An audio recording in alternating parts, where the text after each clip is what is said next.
अस्सलाम वालेकुम dear students. First year computer science की आज की इस वीडियो में हम चैप्टर नंबर 3 के इंपॉर्टेंट शॉर्ट क्वेश्चंस के ऊपर बात करने लगे हैं। इसमें जो मोस्ट इंपॉर्टेंट शॉर्ट क्वेश्चंस हैं वो तो मैंने बोर्ड पे भी लिख दिए हैं, कुछ जो आपको आईटी सीरीज से मिलेंगे, 3 एक क्वेश्चन लिखे हैं।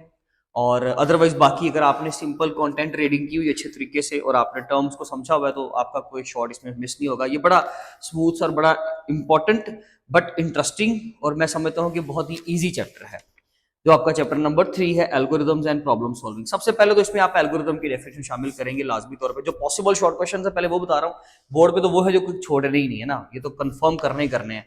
तो एल्गोरिथम की डेफिनेशन, फिर प्रॉब्लम सॉल्विंग अप्रोच क्या होती है, सिस्टमैटिक अप्रोच क्या होती है, इसको लिखता जाए साथ साथ सिस्टमैटिक अप्रोच क्या होती है, ठीक है जी। एंड देन एक प्रॉब्लम के अंदर, प्रॉब्लम सॉल्विंग के अंदर सॉरी, कितने स्टेप्स इन्वॉल्व होते हैं, इनपुट, प्रोसेस और आउटपुट। ये पेज नंबर 41 का कंटेंट भी है, याद रखिएगा। ये 4 क्वेश्चन आपने लाजमी तौर पर तैयार करना है, जो आईटी से मिलता है उसको वहां से ढूंढे, अदरवाइज आप अपनी बुक से भी इसको फाइंड आउट करें। कंप्यूटेशनल प्रॉब्लम वो तो मैंने यहाँ पे भी लिखा हुआ है, ये तो एक इंपॉर्टेंट क्वेश्चन है जी। देखिए आपका व्हाट इज कंप्यूटेशनल प्रॉब्लम, उसकी कुछ एग्जांपल पूछ सकता है। तो आपने कोई भी एक इंट्रैक्टेबल, ट्रैक्टेबल, सॉल्वेबल, अनसॉल्वेबल कोई भी प्रॉब्लम बता दे, इट्स ओके, वो चल जाएगा, ठीक है। नेक्स्ट है क्लासिफिकेशन, बड़ी इंपॉर्टेंट है कंप्यूटेशनल प्रॉब्लम्स की। जैसे कि उसमें डिसीजन प्रॉब्लम्स और काउंटिंग प्रॉब्लम्स का क्वेश्चन बहुत बार जो हमने मुख्तलिफ अदारों ने, जो प्राइवेट इंस्टीट्यूशंस ने जो लिए हैं एग्जाम्स, बच्चों के टेस्ट वगैरह लिए हैं, कंडक्ट करते हैं, उसमें ये क्वेश्चन अक्सर देखने को मिलता है, डिसीजन प्रॉब्लम्स क्या है और काउंटिंग प्रॉब्लम्स क्या है, यानी कि क्लासिफिकेशन ऑफ प्रॉब्लम्स। नाम भी आने चाहिए आपको ओवरऑल, लेकिन ये 2 इंपॉर्टेंट टर्म्स हैं, इनको अच्छे तरीके से आपने तैयार करना है। फिर आपका जो बुक पे क्वेश्चन है, शॉर्ट, वेल डिफाइंड और इल डिफाइंड। सिंपल क्वेश्चन भी आ सकता है विद एग्जांपल, और अदरवाइज डिफरेंस भी आ सकता है कि आप इन दोनों के दरमियान में डिफरेंस बता दें कि जी डिफरेंस क्या है वेल डिफाइंड और इल डिफाइंड में। इसके अलावा नेक्स्ट क्वेश्चन है एक जिसमें वो सर्च इंजन के बारे में पूछ सकता है। डू यू नो का बॉक्स है पेज नंबर 43 पे, इंपॉर्टेंट क्वेश्चनिंग है। सर्च इंजन बेसिकली क्या होता है, ठीक है जी। उसमें पेज रैंक का एक एल्गोरिथम हम यूज करते हैं, वो क्या चीज है, इसके बारे में क्वेश्चनिंग आ सकती है। और इसके अलावा जनरेट एंड टेस्ट मेथड हम क्यों इस्तेमाल करते हैं, वो तो इवन यहाँ पे भी लिखा हुआ है, generate and test method and how useful, ये किस तरह से हमारे लिए जो है वो कारआमद है, हम इसको इस्तेमाल क्यों करते हैं, इसकी इंपॉर्टेंस क्या है जनरेट एंड टेस्ट मेथड की। फिर इस पे एक टर्म आपने लाजमी तौर पर तैयार करनी है कि हमारे पास जो पोटेंशियल सॉल्यूशंस हैं वो क्या होते हैं, what are the potential solutions, ये टर्म आपने तैयार करनी है लाजमी तौर पे। ये इंपॉर्टेंट शॉर्ट क्वेश्चंस है यहाँ पे फिलहाल।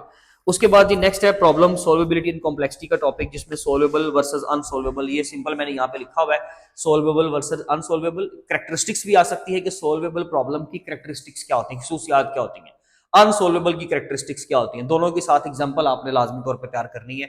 इसी तरह से सेम फॉर ट्रैक्टेबल एंड इनट्रैक्टेबल, के इनका डिफरेंस तैयार करें, अलग से शॉर्ट तैयार करें, आपको एग्जांपल्स आनी चाहिए और इनकी कैरेक्टरिस्टिक्स आपको रेडी होनी चाहिए, ठीक है जी। एंड नेक्स्ट इसी पेज पे हमारे पास है एक एग्जाम्पल है जिसमें वो यूज कर रहा है ट्रैवलिंग सेल्समैन प्रॉब्लम क्या होती है। पेज नंबर 45 पे चली जाएगी ये एग्जाम्पल, नेक्स्ट पेज पे चली जाएगी। ये आपने लाजमी तौर पे तैयार करना है कि ये बेसिकली जो है ट्रैवलिंग सेल्समैन प्रॉब्लम क्या चीज। अदरवाइज बाकी भी प्रॉब्लम्स तो बहुत सारी हैं इसमें, खास करके जैसे मैं पेज नंबर 44 पे बात करूं तो उसमें एक प्रॉब्लम थी अनसॉल्वेबल में, जिसकी एग्जांपल भी दी गई थी, halting problem. The most important short question आप उसको ऐड करें यहाँ पे कि हाल्टिंग प्रॉब्लम क्या होती है, ठीक है जी। हाल्टिंग प्रॉब्लम इसको तैयार करें। फिर उसमें एलन ट्यूरिंग की बात हो रही है, एक्स्ट्रा के तौर पे उसको भी तैयार कर लें, बट ये कि कोई खास इंपॉर्टेंट क्वेश्चनिंग नहीं है। हाँ हाल्टिंग इंपॉर्टेंट, आप इसको लाजमी तौर पे तैयार करें, मेरा गलती से मिस हो गया था। अदरवाइज बाकी आपके सामने जो क्वेश्चन स्ट्रेट फॉरवर्ड लिखे हुए बस आप उन्हीं को टाइम दें। नेक्स्ट आपका पेज नंबर 45 स्किप्ड है, कॉम्प्लेक्सिटी क्लासेस नहीं है, हमारी सिलेबस में शामिल नहीं है। नेक्स्ट पेज नंबर 47 पर आ जाए तो एल्गोरिथम एनालिसिस क्या है, simple straightforward short question आ सकता है, बिल्कुल आ सकता है, आप करें तैयार। लेकिन इंपॉर्टेंट जो है वो यहाँ पर है टाइम एंड स्पेस कॉम्प्लेक्सिटी, और इसके लिए हम नोटेशन कौन सी इस्तेमाल करते हैं, बिग ओ नोटेशन। उसको लिखने का स्टाइल क्या है, ऑर्डर ऑफ एन क्या है, ऑर्डर ऑफ एन स्क्वायर क्या है, order of one, O of one का मतलब क्या है, इन सब के बारे में आपकी बड़ी स्ट्रॉन्ग यहाँ पर बहुत ज्यादा आपकी ग्रिप होनी चाहिए। ये बहुत इंपॉर्टेंट पोर्शन है आपके इस पूरे चैप्टर का, याद रखिएगा। कोई भी आपको आ सकता है, मैं बिग ओ नोटेशन में मैं नहीं कह रहा, मैं डिफरेंशिएट नहीं कर सकता कि जी क्वाड्रेटिक इंपॉर्टेंट है, लोगार्थमिक इंपॉर्टेंट है, कोई भी आ सकता है। विद एग्जांपल आप लोगों ने इनको तैयार करना है, इनका सिंबल वो जो ओ ऑफ समथिंग है, जो भी आप अंदर लिखते हो, वन एन, एन स्क्वायर या लॉग एन, ये आपको पता होना चाहिए। इसकी एग्जांपल आपको लाजमी आनी चाहिए। फिर इसका क्वेश्चन आ सकता है कि ये why is it important, time complexity निकालना इंपॉर्टेंट क्यों है, तो ये भी आप लाजमी तौर पर तैयार करें।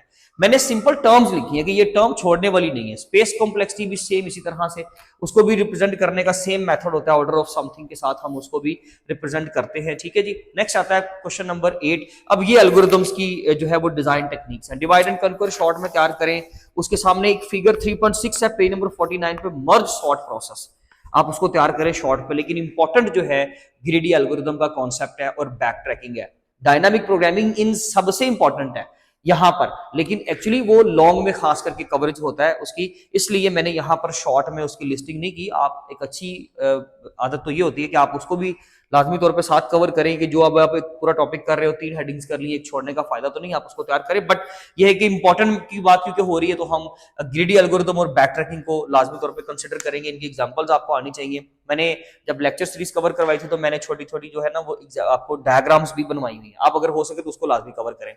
बबल सॉर्ट क्या है और ये काम कैसे करती है, स्टेप्स इनके लाजमी आने चाहिए। ओवरऑल क्वेश्चन बहुत मुश्किल है कि इस तरह का सवाल है कि सॉर्टिंग एल्गोरिथम क्या है, बड़ा रेयर केस होगा अगर आ जाए तो, अदरवाइज उसने वो सॉर्टिंग एल्गोरिथम का नाम लिखकर आपसे पूछना है।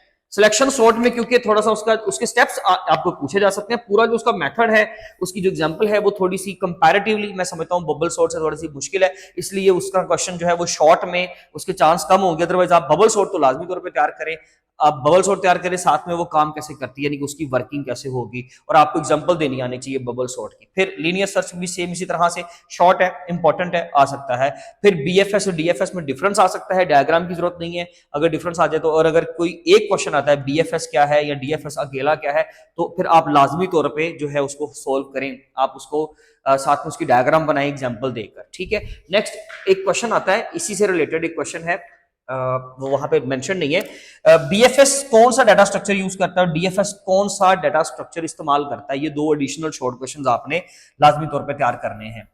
अब जो आईटी सीरीज से मिलेगा या की बुक से, यानी कि जो बुक से नहीं मिलेगा, कोई सी भी की बुक से आपको आसानी से मिल जाएगा। How does input size affects a problem. देखिए जी, एक इनपुट साइज जब हम किसी भी बढ़ाते हैं प्रॉब्लम के अंदर, तो वो प्रॉब्लम के ऊपर क्या इफेक्ट रखता है, वो फिर डिपेंड करता है कि कौन सी प्रॉब्लम है।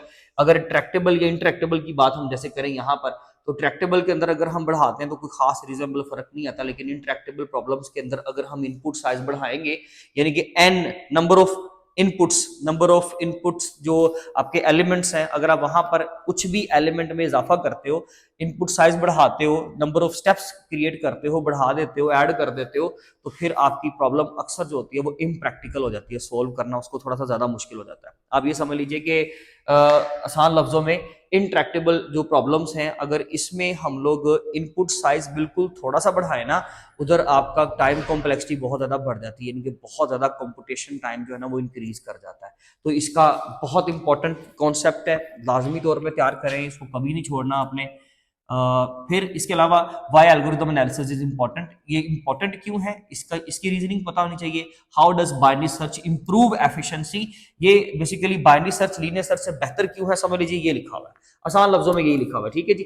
तो इसके अलावा हार्टिंग प्रॉब्लम आपको मैंने बोला है, इसका स्क्रीनशॉट ले, एक्सरसाइज का कोई शॉर्ट क्वेश्चन नहीं छोड़ेंगे, सारा तैयार करेंगे, एमसीक्यूज भी सारे तैयार करें और शॉर्ट क्वेश्चंस भी सारे तैयार करें। कई चीजें तो आपकी रिपीट कर देंगी यहाँ से, अदरवाइज ये निचोड़ है चैप्टर का। इसके अलावा जो आपको साथ बताइए चीजें वो आप लोग लाजमी तौर पे करें, जैसे कि यहाँ पर पॉइंट्स ऐड किए हैं 2 कि यहाँ पर इनके देखें डाटा स्ट्रक्चर्स कौन से, इस तरह से जो भी एडिशनल पॉइंट्स बताए ना, इनको स्किप नहीं करना। अगर ये कर लेंगे तो इंशाल्लाह समझ लीजिए चैप्टर आपका पूरा तैयार हो गया। ठीक है जी।